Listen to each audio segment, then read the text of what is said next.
all the things that came out of that hearing, what were your top, 2 or 3 takeaways? I mean, Michael Cohen came off very credible, more credibly, is that a word? More credibly than I would have initially thought. The more fun revelation, and I guess we kind of knew this, but I really love the story about Trump getting that bidder to buy his self-portrait for the highest amount of money and then buy it back with charity money and then hang it up in his golf course. It's like the most Trump story I've ever heard in my life, and it's gotta be a crime. People donate to the Trump Foundation. They don't do it. Well, I guess his bylaws must be just completely lax. There's no doubt that you are not that is some violation of a statute in terms of for a taxation statute. But the painting will inspire the kids that go to the golf course. That'll be a bit of a stretch. It will help them think positive for their tests. But yeah, that sounds like you guys have such a narrow one of the criminal violations that we heard during the hearing. Here is a moment that I think was perhaps the most relevant in terms of what happens with Trump. The hearing was largely devoid of discussion of conspiracy to defraud the United States, right? And the underlying crime for what collusion is. Largely. I mean, there was some of it. It talked about it in terms of Stone calling in, supposedly knowing about WikiLeaks. I also am not convinced that the story about Trump not wanting to win didn't in some way make the idea of Trump in some fashion colluding with anybody because he didn't think he was going to become president. Right. This was just a business deal for him. Right, which is why I think this line of questioning, as well as Ocasio-Cortez's, was more fruitful because it focuses on the taxation elements, which are really where the meat and potatoes of the whole investigation, I believe, will be. Exactly. And this is Representative Raja Krishnamurthy. And he, this brief exchange is, I think, on some level, the most relevant. It's only 16 seconds, but here's the question. Here's the answer. Is there any other wrongdoing or illegal act that you are aware of regarding Donald Trump that we haven't yet discussed today? Yes, and again, those are part of the investigation that's currently being looked at by the Southern District of New York. So we know Michael Cohen is working with the Southern District of New York to on at least multiple other cases that of criminal activity by the president. It's almost as if, and I can understand the strategic reasons and the tactical reasons, and maybe there is stuff there in terms of Russia, but it's almost as if in setting the bar about Donald Trump that he was some type of Manchurian candidate and there was some type of massive undercutting of our national security, and all that may be true, but focusing exclusively on that, we just heard about enough crimes in that hearing the other day that would have impeached every other president. Bill Clinton was impeached because he lied in a deposition about having sex with somebody. Yeah, I mean, this is what I think some progressives I have been saying for a while is the over-focus on the Russia stuff to the exclusion of or to the detriment of his tax crimes is a political mistake.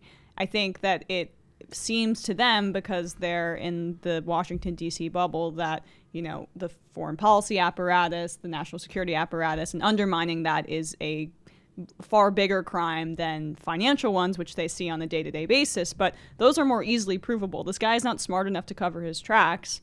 And I think that that's what we're going to see. Also, Mueller is clearly limiting his scope to collusion and being conservative in that way. So I don't know if he's going to come back with any smoking gun about collusion like what you're saying. And that Republicans may rejoice, but then we have the Southern District chipping away at those other crimes. Yeah, and I think that's totally true. And I also think that these broader sets of crimes and broader atmosphere of corruption is the type of stuff that he's a egregious and incompetent and extreme example of, because that's who he is. But it reflects systems problems, and that's another difference in approaches here inside the Democratic Party. The only thing that I would say that that would be, I think, a legitimate response to that critique of the overemphasis on the is that in 3 months from now we're going to have 2 or 3 or 4 examples of what we just saw with Michael Cohen. We're going to see Felix Seder up there. We're going to see Weisselberg, who was the CFO for Trump Inc. We may see others. We couldn't see this prior to now because Republicans were not going to have hearings like this. They simply were not going to bring people up. And you wouldn't. And part of the reason why I think, Michael Cohen probably lied the first time around was because he thought he could get away with it.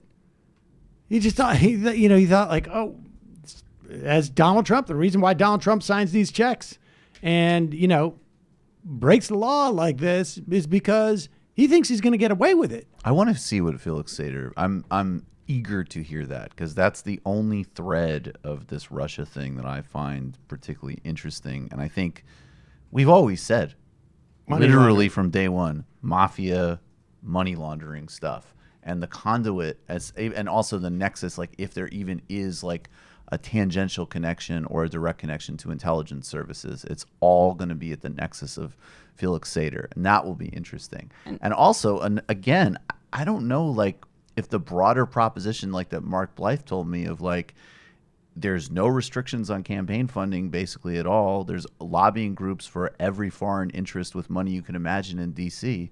Again, this is a reflection of a systems problem.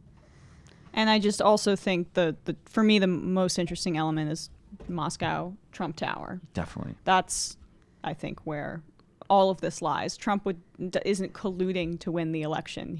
That's motive. Right. The motive is he wants to make a couple $100 million, and he will promise the Russians anything.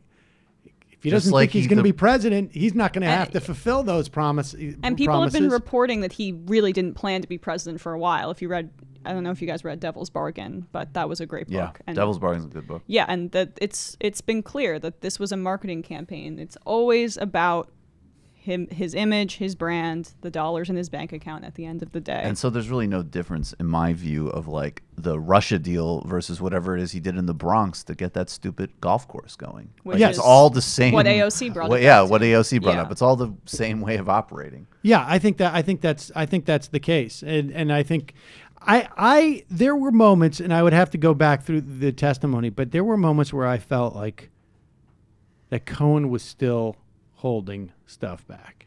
But he might be because he's cooperating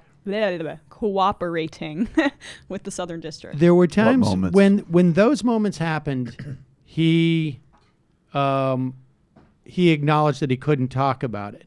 But there were still times, 1 or 2 times, where I thought he's still not. There's some stuff that I think he thinks will never come out, and I'm not convinced. I'm just. There's just too many. There's just too much here that too many cross currents to expect all of this to come out. I have a feeling that there's just some stuff that may implicate just too many people on some level. But the other thing that came out of this was that the Republicans are really, really bad at this. Like they're so out of practice that they on some level they got used to yelling into an echo chamber over Benghazi. Yeah. They have spent the past 2 years knowing that these were all sham hearings, that they never had to in any way ever, sort of like deliver anything. And they're just out of practice. They're not good at this, and they're not bright. But it's also righteous indignation is so it doesn't ring true when you have all of these indictments lined up behind Donald Trump. And the fact that they were just up in arms consistently throughout the hours and hours of testimony, and they kept deferring to Jim Jordan and yielding their time to him as if that would be effective.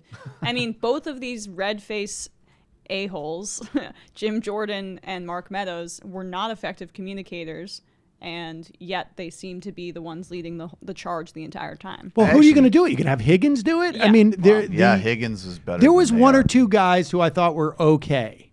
and they seemed to be backbenchers. They were way they just down on knew, the list. well, it's like the Marshall McLuhan thing. Like TV's a cool, what is it? Cool versus hot mediums. They were way too hot. They were just whining and tantruming and bloviating. But I also think like, and this is a relatively minor point, but it's like, not only is there no authority because of the indictments, there's also like, what are you actually saying here? Like Donald Trump, funny to us, but still part of his big brand with his base is like, I'm the business guy, the best people, the best blah blah, and the whole thing was like, the only subtext was like, wow, look at Donald Trump, this poor, incompetent, doddering man who just got totally hosed by this monster, and we're here to defend him. And it's like, okay, so your basic defense of your president that you treat like a Roman god is that he's a moron who can't even get a good lawyer, even though he's like the best businessman in the world. Right, very hard when it's your number two guy essentially is sitting right there.